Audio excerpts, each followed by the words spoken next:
बोलिए बंदी छोड़ महाप्रभु की जय।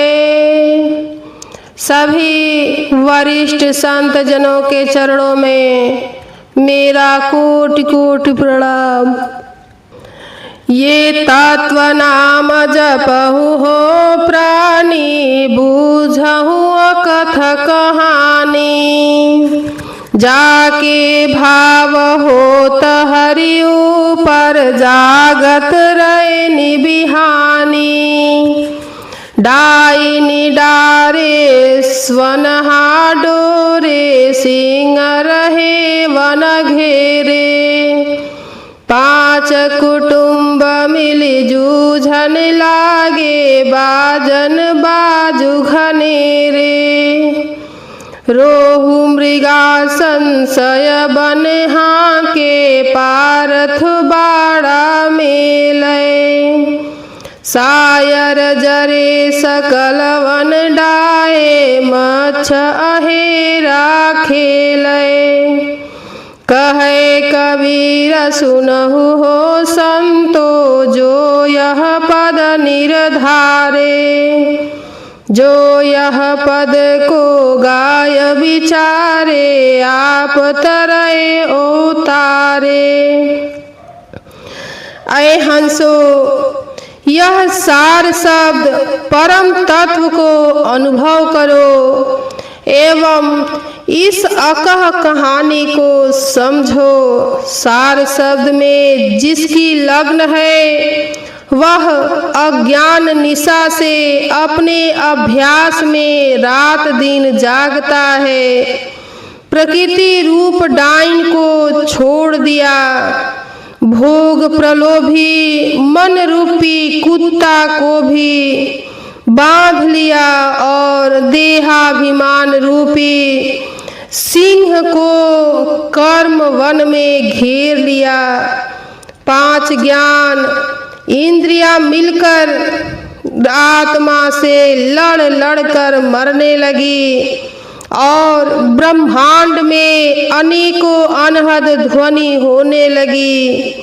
सर्व संशय रूप मृग को कर्म रूपी वन में हाँक दिया और पारथ रूप अभ्यासी वाण रूप सुरती को चलाने लगे।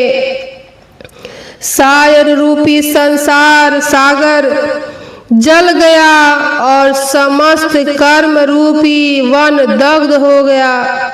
मछली रूपी उल्टा जल में चढ़ने वाली चेतन सुरती यह शिकार खेलती है। कबीर साहेब जी कहते हैं कि हे संतो सुनिए, इस पद को जो धारण करेगा एवं जो गाकर विचारेगा, वह पुरुष अपने तरकर औरों को भी तारेगा। अकह अनित्य निरक्षर परम तत्व इस सार शब्द को सद्गुरु भेद द्वारा जो अनुभव भजन करते हैं, वे संत भव सागर के तरण तारण हैं। हे मनुष्यों, परम तत्व सार शब्द है, वह सद्गुरु लक्ष्य ज्ञान गम्य है। उसको प्राणी अर्थात शुद्ध आत्मा अपनी चेतन प्रभा द्वारा जपता है, यानी स्मरण करता है। चार वाणी से उसका जप नहीं होता, क्योंकि वह अकथ कहानी है। वह कहने जपने का विषय नहीं है, वह सद्गुरु आशय संकेत शयन नयन द्वारा आत्मा के अंदर समझ में आता है, अन्य उपाय से नहीं। प्राकृतिक देहाभिमान पुरुष उसको समझने का अधिकारी नहीं होता एवं विषय भोग लंपट मन वाला व्यक्ति उस सार शब्द को कदापि नहीं जान सकता है। और सद्गुरु भेद अभ्यासी पुरुष की इंद्रियां आपे आप अंतर्मुख हो अपने कारण में विलीन हो जाती है। अनहद यम का स्थान है। विवेकी साधक अनहद में नहीं भूलते हैं। पराविद्या सहज योगाभ्यास द्वारा सर्व संशय निर्मूल नष्ट हो सार शब्द अपरोक्ष साक्षात्कार अनुभव होता है। अपरोक्ष द्वारा ज्ञान अग्नि में समस्त कर्म दग्ध हो सारे देह संघात की ममत्व वासना जलकर नष्ट हो जाती है। यह सर्व उच्च समाधि अवस्था जिसको प्राप्त होती है वही परम सत्य इस असार संसार का तरण तारण होते हैं, अन्य नहीं। कोई नाम रसिक रस पिया होंगे युग युग जिया होंगे। फल अलंकृत बीज नहीं बकला सुख पक्षी रस खाई। चुए न बूंद अंग नहीं भीजे दास भवर संग लाई। निगम रिसाल चारी फल लागे तामे तिमी समाई। एक दूरी चाहे सब कोई यतन यतन कोई पाई। गए बसंत ग्रीष्म ऋतु आई बहुरिन तरु तर आवे। कहे कबीर स्वामी सुख सागर नाम मगन होय पावे।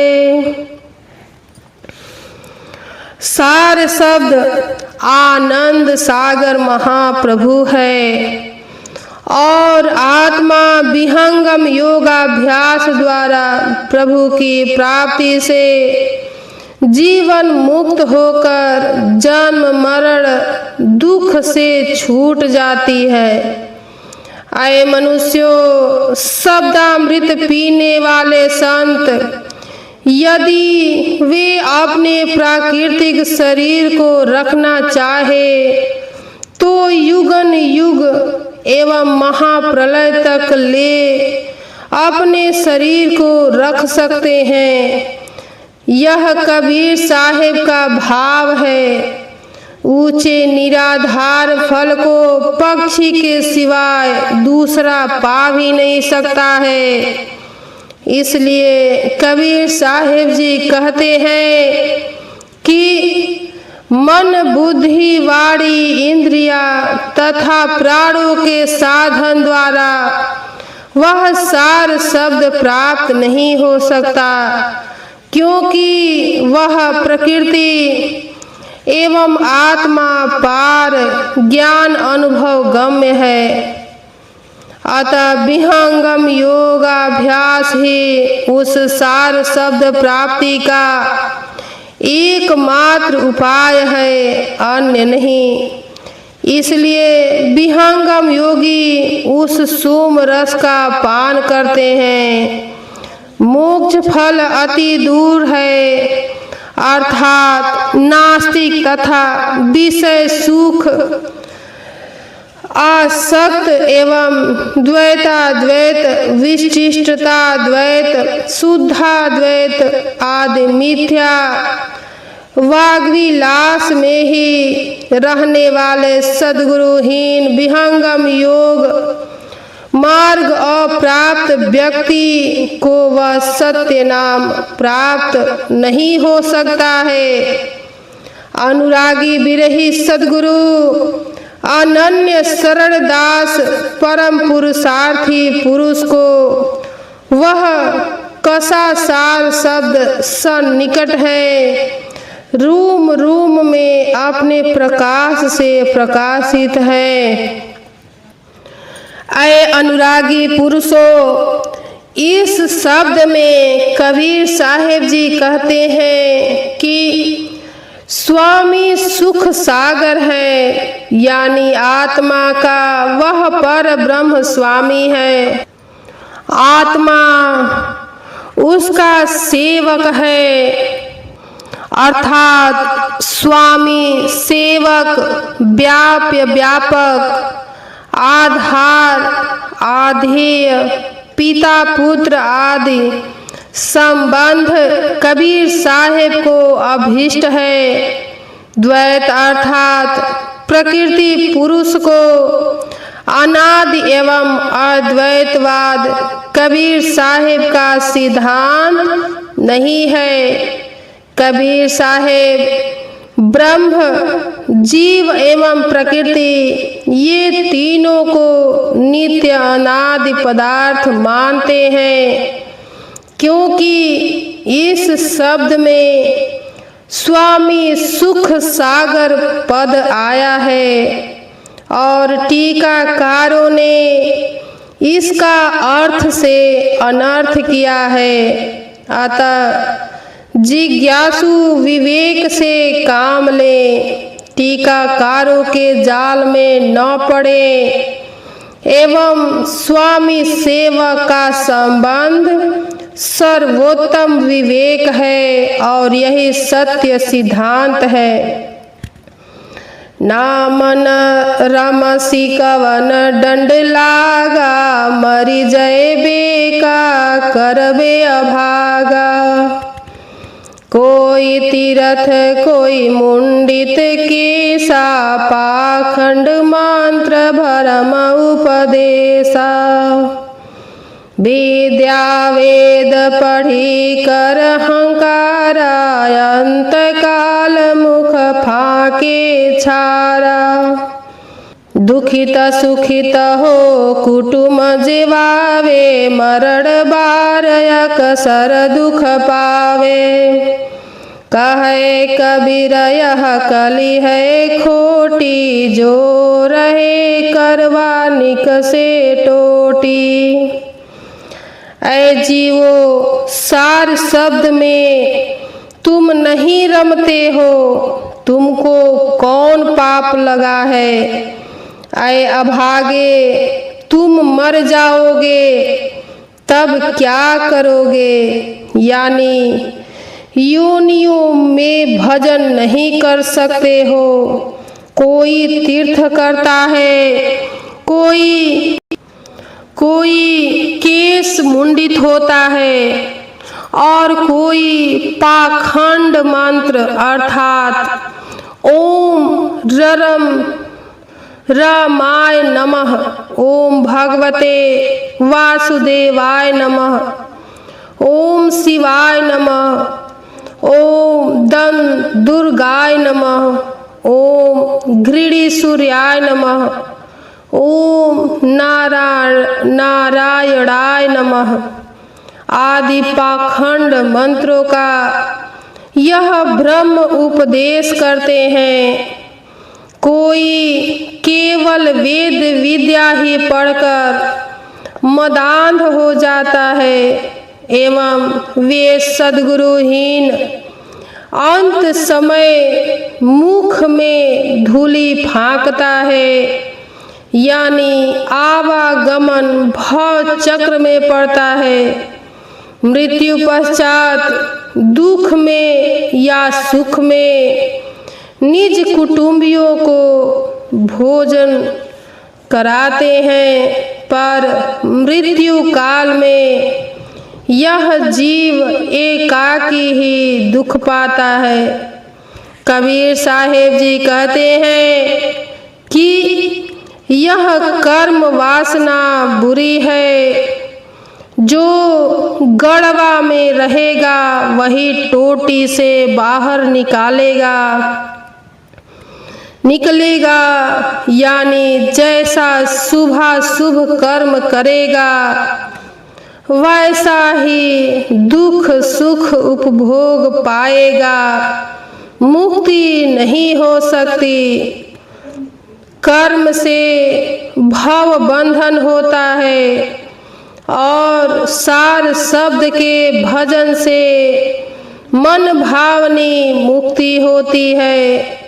इसलिए झूठा अभिमान एवं कर्म भ्रम को छोड़कर सार शब्द का भजन करो। सो पद गहो जाहिस ते सदगति पार ब्रह्म से न्यारा। नहीं महादेव नहीं मोहम्मद हरि हजरत कछु नाही। आदम ब्रह्मा नहीं तब होते नहीं धूप नहीं छाही। असिया से पैगंबर नाही सहस 88 मुनि। चंद्र सूर्य तारा गण नाही मच्छ कच्छ नहीं दूनी। वेद किताब स्मृति नहीं संयम नहीं यमन पर छाई। बंग निमाजन कलमा होते रामहु नहीं खुदाई। आदि अंत मन मध्य न होते आतस पवन न पानी। लख 84 जीव जंतु नहीं साखी शब्द न वाणी। कहे कबीर सुनो हो अवधू आगे करऊँ विचारा। पूरण ब्रह्म कहाँ ते प्रगटे कृत्रिम किन्ह निरुवारा। नाम रूप चराचर जगत और वेद किताब साखी शब्द वाणी यह सर्व मन का विस्तार है। इसको छोड़कर सद्गुरु भेद द्वारा सार शब्द का भजन करो।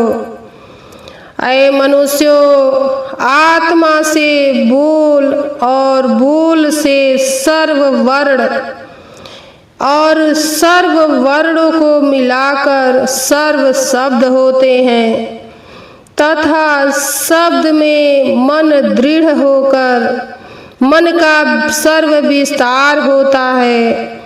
जिस समय नाम रूप चराचर जगत कुछ भी न था, न कोई वर्ण युक्त शब्द थे, न शब्दाश्रित जगत के कोई पदार्थ थे, उस समय न ब्रह्म शब्द था, न पर ब्रह्म शब्द था, न परमेश्वर शब्द था, न जगदीश्वर शब्द था।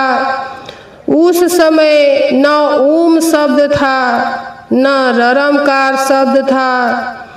उस समय न राम थे, न खुदा थे। उस समय न निरंजन थे, न आज्ञा शक्ति थी, न ब्रह्मा विष्णु शिव ही थे।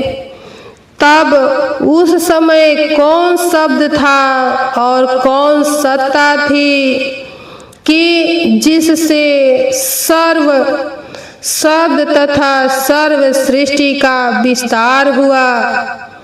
यह कृत्रिम पूर्ण ब्रह्म कहाँ से प्रकट हो गए? क्योंकि उस समय तो वर्ण शब्द था ही नहीं। फिर यह पूर्ण ब्रह्म कौन प्रकट किया? कबीर साहिब जी का भाव यह है कि पर ब्रह्म परमेश्वर ओम राम खुदा आदि सर्व नाम जीव मन की कल्पना है, वास्तव में सत्य नहीं है। नित्याखंड सहज शब्द तो वही है जो यह सर्व शब्दों से पूर्ण में था और जिससे यह सर्व क्षर शब्द तथा यह स्थावर जंगम समस्त जगत प्रकट होता है, उसको पदार्थ सत्ता कुछ भी नहीं कह सकते, क्योंकि वह अकह अनिर्वाच्य है, निह अक्षर निह तत्व है। वह सद्गुरु भेद द्वारा ज्ञान अनुभव गम्य होता है। यह सर्व शब्द मन की कल्पना एवं मन का विस्तार है। इसको छोड़ दो और उस परम तत्व सार शब्द का सद्गुरु भेद गुहा रहस्य द्वारा भजन करो। बोलिए बंदी छोर महाप्रभु की जय।